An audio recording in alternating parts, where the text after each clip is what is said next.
কিন্নি, কোথায় গেলে? একটু পানি দাও দেখি। গলাটা শুকিয়ে কাঠ হয়ে গিয়েছে আমার, যা গরম পড়েছে।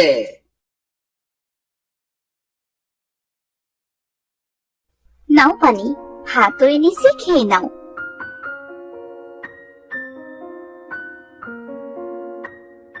এ কি গিন্নি, সকালে তো পান্তা ভাত আর কাঁচামরিচ দিয়ে ভাত খেলাম, এখনো পান্তা ভাত আর কাঁচামরিচ? এটা যে কপালে জুটেছে সেটাই অনেক। পাশের বাড়ির ভাবির কাপড় পরিষ্কার করে দিয়েছিলাম, আর সেই জন্য এই পান্তা ভাত আর কটা কাঁচা মরিচ দিয়েছে, তাই তো খেতে পারছো। আর না হলে যে আজ না খেয়েই থাকতে হতো। কি করব গিন্নি, কাজ তো কম করছি না, তবুও যে কেন কষ্ট পিছু ছাড়ছে না বুঝতে পারছি না। মনে হচ্ছে এক্ষুনি বৃষ্টি নামবে, তাড়াতাড়ি জ্বালানি গুলো তুলে নি। মা, আমি তোমায় সাহায্য করি জ্বালানি তুলতে। তাড়াতাড়ি কর মা, অনেক কষ্ট করে জঙ্গল থেকে জ্বালানি কুড়িয়ে এনেছি, এগুলো ভিজে গেলে যে আজ আর রান্না করতে হবে না।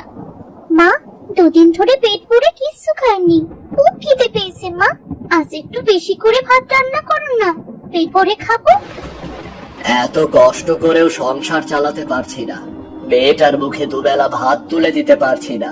হে বিধাতা, তুমি একটা ব্যবস্থা করে দাও, একটা ব্যবস্থা করে দাও।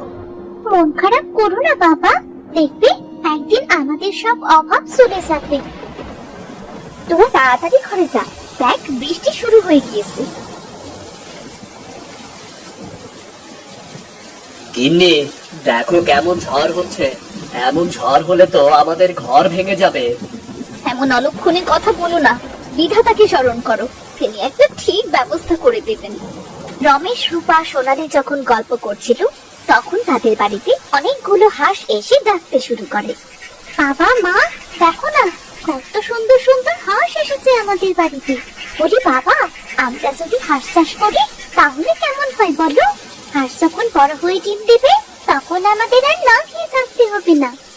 কথাটা তুই মন্দ বলিস রে মা, কিন্তু হাঁস কেনার মতো টাকা যে আমার কাছে নেই রে। বাবা, আমরা সবাই মিলে পরিশ্রম করব, টাকা জোগাড় করব।